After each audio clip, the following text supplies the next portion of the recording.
Uganda y'enkya. Mbaliriza nnyo bali ku mukutu gwaffe ogwa Uganda y'enkya mwe bali okutuweereza obubaka ssaako n'okugoberera buli kimu kye tuweereza era kye tukola. Tukkiriza nti obubaka bwe tubateera ku mukutu guno mu maaso eyo bwe tubeera nga tubugoberedde kuba tukkiriza tebuvoola tebuvuma bwe bulambika ensonga mu by'obukulembeze n'ensonga ezitali zimwe zitambulizaako eggwanga lino Uganda. Nze muzukulu wa Gabunga Moses Wamala era ndi ne mukadde wange Luwaga Twaha Jalaluddin. Mukadde waffe ono atulungamya ku mbeera nga bwetambula mu ggwanga Uganda ku nsonga z'ebyobukulembeze abasinga bye muyita ebyobufuzi. Njagala mpe ku ndowooza ze eggwanga nga bw'abiraba bigenda mu maaso okutunuulira ensonga omukulu yatutegeeza mu kisanja kino nti agenda ku securinga future ya bannayuganda bonna bakulembera nga bw'atakikolangako bukyangajja mu bukulembeze.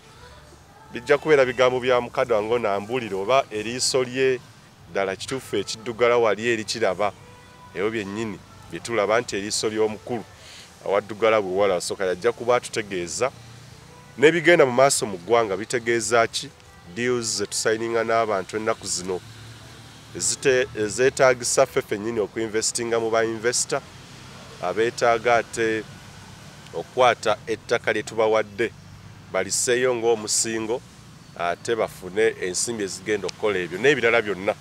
Tubaaniriza katusubire tu programu mujja kugijjamu ate ekyenjawulo. Mukadde wange nkwaniriza nnyo nate n'okutufisizawo akadde omulundi guno nsuubira obulamu bwo obulungi ssebo. Ssebo kasooka entandike ku nsonga bwe zigenda mu maaso mu ggwanga. Simanyi oba bw'obiraba naffe bwe tubiraba era bitegeeza ki gy'oli okusinziira ku bukulembeze bozze obulaba ate era nga nkimanyi gwe omu ku abaateeka ettoffaali ku bukulembeze buno omulamwa tukyaguliko batwaseseetukadda. Ndi musanyufu olw'okunyaniriza wano ku mukutu ate nammwe abatulondoola mwebale kubanga mu kutulondoola mwe tujja bye twogera. Katusabiragane bannaffe be tuwabula baleme kutegeera nti tulina kye tubasuuza wabula bategeere nti tubawabula olw'obulumi n'okwagala eggwanga lyaffe. Era Abaganda tulina olugero oluga nti enswera ekwagala yekugwa kubbwa. Naye balina n'olugero olugamba nti atamukutte yagamba. Olwo nno ludirizibwa ne luno lune waalwo olwa mumpeemu mukwate nga totegedde ani gw'osaba. Kati bwe tuba tunoonya obululu bw'omulundi guno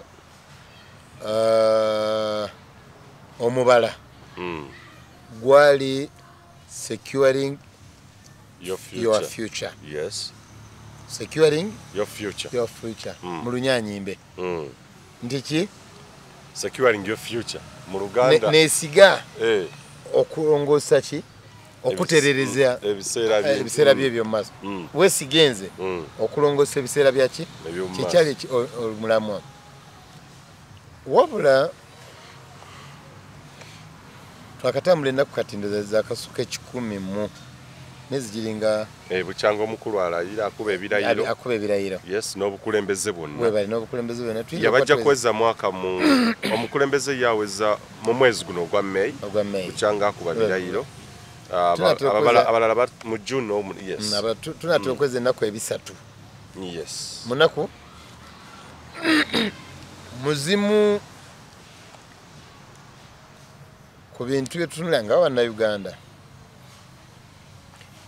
Buli mukulembeze aba n'ebitongole ebimuyambako okutambuza emirimu ng'ebimu ebitongole biwabuzi ebiraba biyita biteesiteesi ba planners. Naye singa abatuula ku bukiiko buno si baana ba mu nju nga baana basenga baana ba muganda wange kubanga ino gavumenti we yatuuka ku muzadde agamba nti omwana wange kamuteekaawo mukuumiraawo. Omwana wange kamukuumiraawo. Lwaki muzeeyi ndeka omwana wange kamukuumiraawo. Eno gavumenti gye tulimu abakozi bayo abasinga obungi bakukuumirawo bukuumizi naye nga si bwe basaana okukola ki okubeera. Lwaki nkyogedde? Mu nnaku 3 ze twolekera okumalako omwaka nga twawa bannayuganda obweyamu obwali mu mbalo gamba nti nesiga nnongoosa embeera y'omu maaso, twakafuna amakubo 2 ge tusobola okulongoosezamu bannayuganda ebiseera byabwe mu maaso. Amakubo agasooka emyoga, ekkubo eryokubiri parish model, era katisaawa eno bagita the parish development model, PDM, parish development model. Era saawa eno omukungu wa gavumenti asituka n'abaako byayogera n'atajyogerako, oyinza okwata muli empiki, oyinza okwata muli empiki ya ne muganda wange mpuliriza nga twagala eggwanga lyaffe, tusaana abantu bano bonna bagalirwe mu makomera, bonna bagalirwe mu makomera, obukulembeze bonna bagalirwe mu makomera, kubanga ebintu ebimu okuteekebwa mu ssemateeka bisooka kuva mu kabinenti ne bidda mu gundi mu palamenti ne busindika mu bukiiko bwa palamenti ne buteesako ne bamala ne batwala mu kakiiko akakwatibwako ensonga eyo ne bakatwala mu kakiiko akabannamateeka ne balyoka tebakomyawo mu kugundi mu palamenti eyawamu ne bayisa. Ekyomukisa omubi gavumenti eno buli wantu wonna yateekawo bakaders aba NRM, bakaders ng'ekigendererwa mbu bateekeyo ebirowoozo bya NRM n'okubiyimbirira bibeere nga biyitamu. Kati waluddeawo waliwo ensobi ekolebwawo nti ebirowoozo ebirungi tebyetaaga ggulirira. Nze ogamba wamala okutegeeza nazadde tekitegeeza sooka kusasula okukkiriza nti nazadde okukkiriza ekyo nazadde kasita kibanga kituufu oddako gwe nkakulike ne bwe nkuwa essente okukakasa nazadde osookaga nti Hajji abadde ki? Ebirowoozo byo nga birungi lwaki obigoberezaako omudidi gwe ssente okwagazisa abantu bali babyagale? Hati muganda wange ampulira munnayuganda, bino bye bimu ku bintu gavumenti ya NRM byeze tugamba okulongoosa embeera z'abantu nga tebyakola olw'entegeka yabyo embi n'okubeera nti byajjira mu makubo agatali ga mwoyo gwa ggwanga, waze olw'omudidi gw'essente oguvujjirirwa abantu babikkirize mu palamenti ey'obukiiko ne mu palamenti eyawamu ne biryoka bijja gye tuli. Bino bye nasobodde okuwandiikako.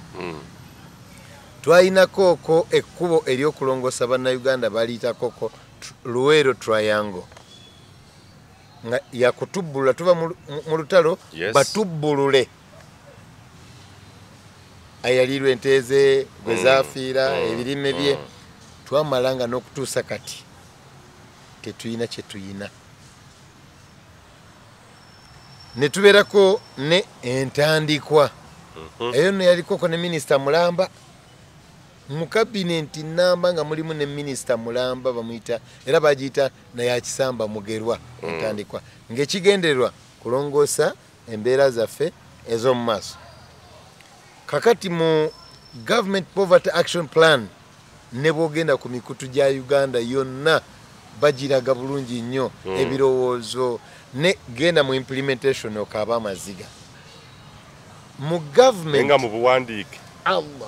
Oyinza n'okuga nti enkyankeera kuleka amatiribona agali muli sijja kuwangalira Kenya kanziruke eno mu myezi 2 nja kubanga gawadde endaga gye bagiragamu. Tuyina Poverty Alleviation Project bagita PAP teyakola. Poverty Alleviation Project teyakola. Ng'ogigatte kubiri ebibiri entandikwa ne Luweero Triangle ne tubeera ne Poverty Alleviation Funds eno teyakola. Ne tubeera ne bonna bagaggawale ezo nna misingi egy'okukola embeera yaffe ey'omu maaso erongooke. gye byaggweera nga tufunye NADS. Yes. Atasobola kuganyulwa mu Rural Triangle nga yali mulimi NADS. Era ebyo abalimi bokka mu abasuubuzi temugiyingiramu. Nene zino ez'abasuubuzi okuyingiramu nazo we tugenda zitunula nga tezirina we zitugasiriza. NADS bwe yavaawo ne tubeera ne myoga. Mwoga. No, za NADS ejja operation with creation yedda wao. Wow. Operation gun. Operation creation. Ayo ne bagiteekamu bajaasi beerere. Katika tugitaddemu abajaasi. Egenda kutereera biri byonna. Ensobi ze tuzze tukole. Katika tugitaddemu abajaasi egenda kukola bukozi. Nagenda okulaba mu corona awo Mzee Museveni yatuleetera omukazi omukadde wa myaka 8 mbu yatandika okutambula naye ng'asoma senior 4. Kati mugagga. Twandyagadde okulaba ow'omulembe guno 86 2020 waliwo aganyuddwa mu bino yes byetuleese bino ne testimonies yabatwa testimony mu bino katuyina neyo gyonzijukiza gye bayita operation with creation bagiyita awake eyo nayo erya kakati tuyina parish development model eyo nejja tusibya notusibya waba otagiyimbirira nova kadanga tojogeddeko oba oyeekera ggwanga naye securing future mu bino byonna Munnayuganda njagala tewefuula elite nti oli muyivu okuva mu 86 okutuusa olwaleero eyambyani okulongoosa ebyenfuna ye bwe kiba ng'olwaleero twafunyemu obuzibu Ukraine yalumbiddwa tebanamala na myezi 3 nga balumbiddwa sabbuuni yagenze ku mutwalo gumu amafuta ga diesel kati genkanakana n'aga petroli buli kintu kyonna kyakyankalanye naye mu bulongoofu n'obugagga bwe tuze tufuna mu projekiti za gavumenti zino tetusobola kugula sukaali tetusobola kugula mugaati gwa sinya 14 kwa mugaati kati gwagenze ku 15 ogwa kiremu ku 15 mukama wange ku lunaku lwa Labor Day olunaku olwafu olw'abakozi Pulezidenti wa Kenya yabadde ayongera abantu ebitundu 16 ku musaala gwabwe abakozi aba bulijjo ng'ate yakiragidde kitandike ku olwo ebitundu 16 ku buli musaala gwa mukozi owa gavumenti kitandike ku olwo 12% ebitundu 12 eby'omusaala gw'omukozi wa gavumenti ate nga bitandika ddi bitandika ku olwo nnyini lwakyogedde so si kusoma bajeti bitandike ku olwo essanyu ly'abakozi ba gavumenti lyayimiriza speech ya president okumala eddakiika ezi nga abakozi bonna basanyufu ffe wano ku lunaku lw'abakozi babadde batugamba muve ku migaati mulye muwogo kati ninze ripooti y'olunaku lw'okusoma budget luli lwabadde olunaku lw'abakozi Labor Day nga lumu May yagamba omusaala gw'abakozi gulinyisibwe ebitundu 12 ate temulinda kusoma budget batandike leero owange wano mu Uganda nga ebitundu biri 9 kubanga ova kunyongerako ne OWEC ekyomwenda OWEC atulagira kulya muwogo bwe yatuuse kukugira kukooza engoye yatugambye tugende tugira obutanga n'ebikola bya sabbuuni ebikola by'amapaapaali ntandika okunonya sabbuuni bw'aba aganye mukozeseeko ku butanga by the way obutanga obwo twatandika obukozesa mu myaka gya 1800 awo mu 1800 nga ne gavumenti kibayita Republic of Uganda teriiwo twayozesanga empiki obutanga n'ebipaapaali ebito olwaleero mu mulembe gwa .com kuba twali tetunaba kugunjuka twali tetunaba kugunjuka ng'era seminti twakozesanga busa bwa nte twali tetunaba kugunjuka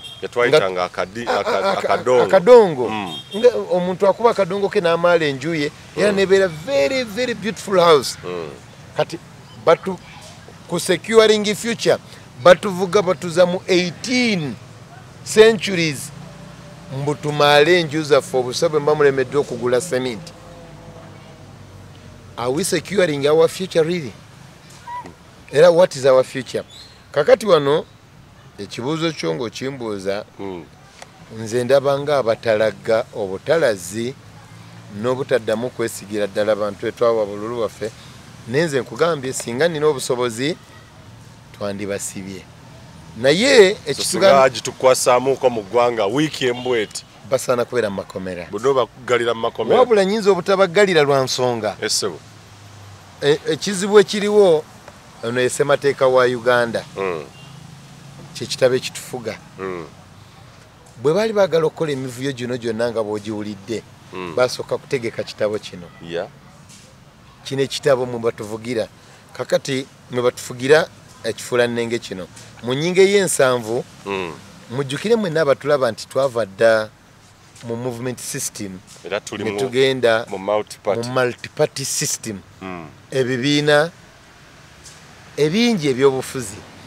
naye mu nnyingo ey'ensanvu omutwe gugambira ddala nti movement political system mu nnyingo ey'ensanvu omutwe gugamba movement political system nti tukyali mu nfuga eyaki eya movement era wanagamba subsection 1A agamba nti tunaddiranga gundi movement yenetutegekeranga demokrasi w'eggwanga bo banaatulanga gye batudde ne batutegekera demokrasi nga bw'anaatambulanga now mu movement mwenyini bwe mba nga abantu bakyakayanira obwakyamaani bw'ekibiina ffe tetuukayanire bwa ggwanga baba nga abatutegekera bayomba nga demokrasi ow'omu kibiina akyaganye obw'eggwanga anaasoboka n'ebirala naye waliwo awantu awamu wenjagala okugira nti gundi mu movement political system gundi 2 enyinga ey'okubiri subsection 2A bagamba nti movement ejja kutegekanga obukiiko obunaafuganga balyoke babireete mu parliament eryoke ekola amateeka agagendya kubiri movement byebeekoze now bw'otunuulira kati saano nga batugamba kwozesa sabbuuni kiba kitegeeza nti movement etandise tutegekera ekisigadde eparliament ya Uganda bajja giyita mu caucus bagitegeeze position ya NRM ey'okulya muwogo mu kifu ky'emigaati n'okwozesa obutanga mu kifu kya sabbuuni. By the way, Minister wa Trade so far now bw'oba tosobola kutereeza kino singa wale kuli wandi peacefully singa wale kuli dedda naku zino aba agent abamumbuza n'omumbuza erinnya waliwo n'omu eyatugambako ko by the way ekigambo ekyo kyanema n'okuwandiika nkyanoonya spelling yakyo yanema yatugamba economic ya Uganda eri when I look around how to spell it nalemererwa okuspellinga and how can I record it for my record purposes. No bwabanga economical planning Ministry of Finance and economical planning ono naye asaana kolaki kulekulira ne Minister of State for Economic Development era naye asaana kolaki eggwanga terisobola kutuuka wano nga eggwanga mu kifu ky'okugamba abantu nti tukole bwe tuti nga ne gundi government yandibadde ne reserve mwetereka ekittavu ekyayo nti singa waliwo crisis twandikoze bwe tuti notugamba twozesa amapaapaali bantu mmwe muba mutusa okujerega bannayuganda tetukyategeera era there is no trust anymore if you are taking my ballot to secure my future. No way. Tewakyali kwesiga otwale bulamu bwange maaso nga akalulu kange wakantwalako mu kifu ky'okundaga sabbuuni ow'esiringi atukagana nange nojja noŋŋamba nti ate ngende njozesa obutanga nzireyo emyaka gya 18 oba togenda kusecuringa future yange. Lastly, mu bino government plan zaayo ebintu biri 9 byonna byonna nga biraga kubeera nti nja kubeera bulungi nemba nga kati saawa eno ŋŋamba kukozesa amapaapaali nkyayagala omukugu okuva mu gavumenti ajjandagirire bwe nsecuringa future yange through all these odds. Now mugundi eno mu constitution eno daba bwajja nakugamba bwakutega omutego mu article 69 akugamba wanaabeerangawo referendum kati Munnayuganda kyagenda okutegeka referendum. Jukira referendum teba ya byabufuzi. Yes. Ani agenda okutegeka ekibuuzo? Ani agenda okukuuma akalulu ka referendum? Nze nga Munnayuganda oba ebibiina by'obufuzi. Kati bw'amala okutegeka article 69 nga ga referendum ye ne yeteekawo nga 70 nti eno ejja okulowoolezanga eggwanga.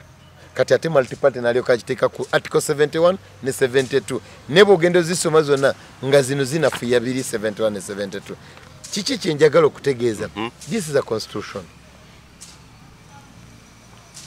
Baganda bange nze member wa parliament antwala ye Richard Rumu Mityana South. Mityana, yeah. Owabakyala ye mukyala Joyce. Yes, Joyce bagala Ntwatwa, yeah. Ntwatwa mwe muntwala. Abasigadde ab'Emityana mbasonyiye mwe muntwala. Ne muno mu Kampala mulimu Muhammad Nsereko. Muhammad Nsereko yannema ne bokonkona ku office ye kiba kizibu musinkana.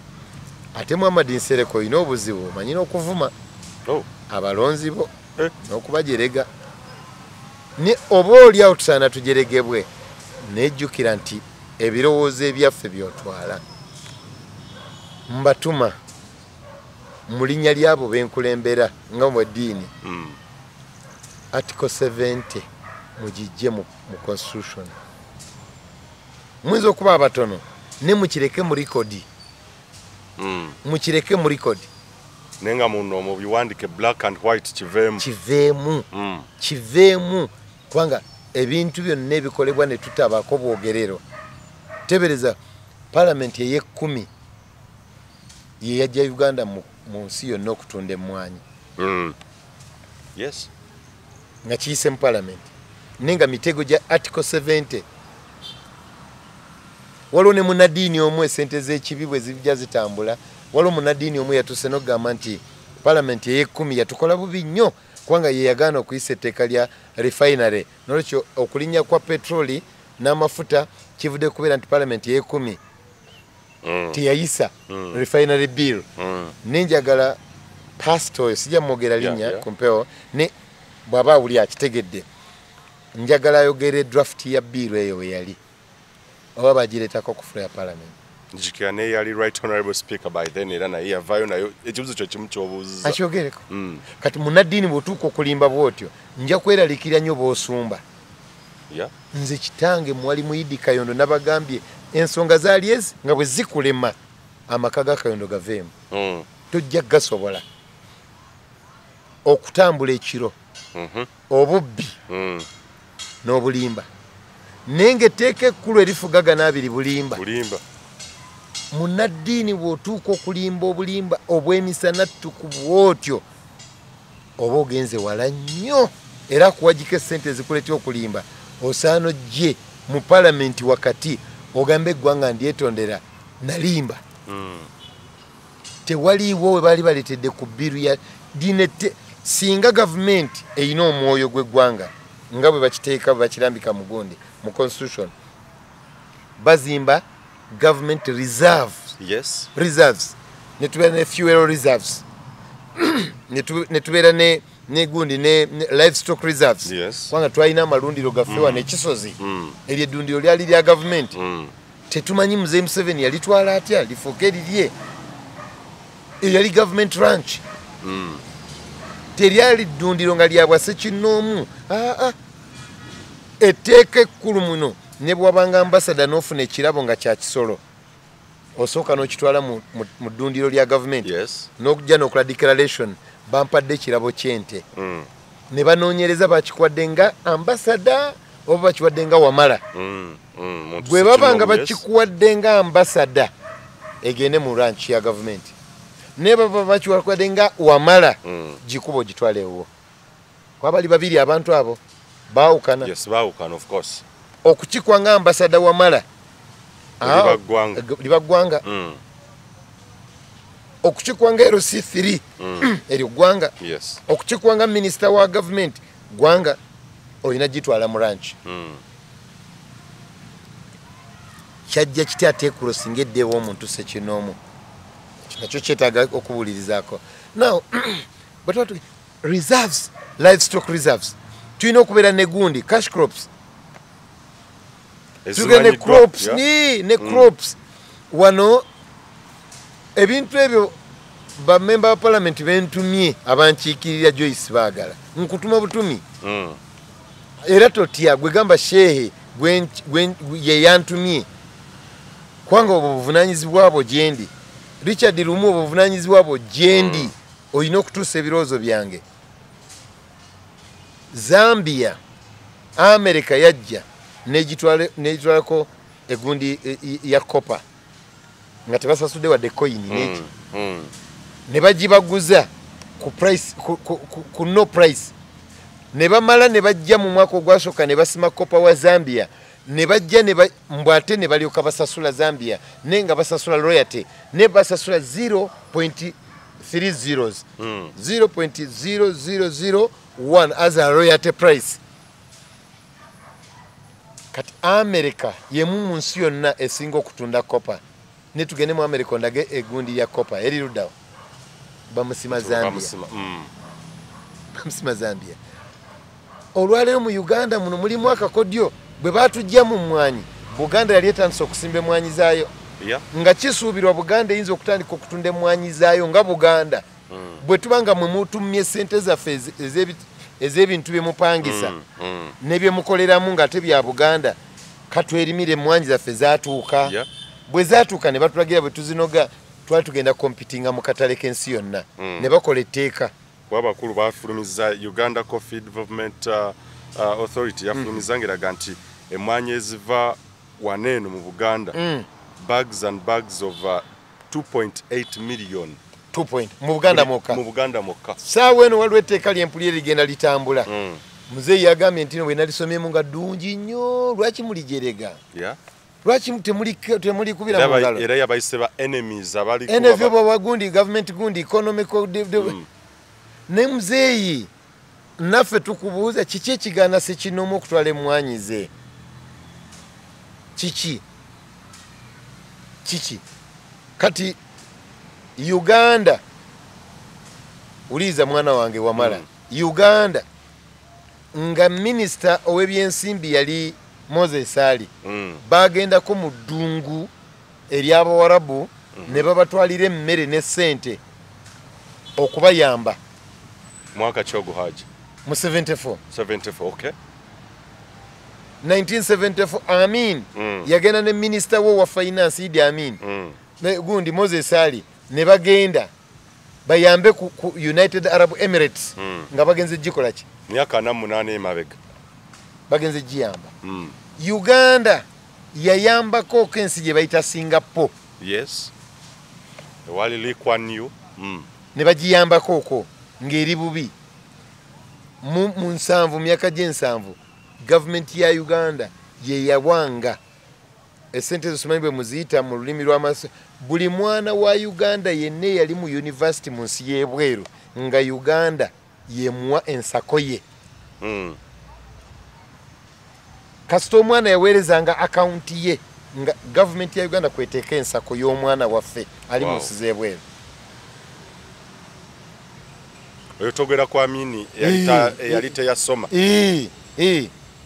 omugeregeranye ne bana abayive elites kati olwaleero waliwo ekitundu ekimu ekya Uganda kyagenda ne kizindibwa enkima nga minister ow'ebigwate biraze nga buli mwaka afuna mu national budget afuna sente zimuyamba ku bigwate biraze nga talina mmere enkima zonoonye emmere y'abantu yabagamba nti amagezi gembawa mu ggwanika temulimu kyakubayamba muziyige muzirye n'afaanana ne mukama wa tugamba nti kati tulye muwogo mu kifo ky'emigaati.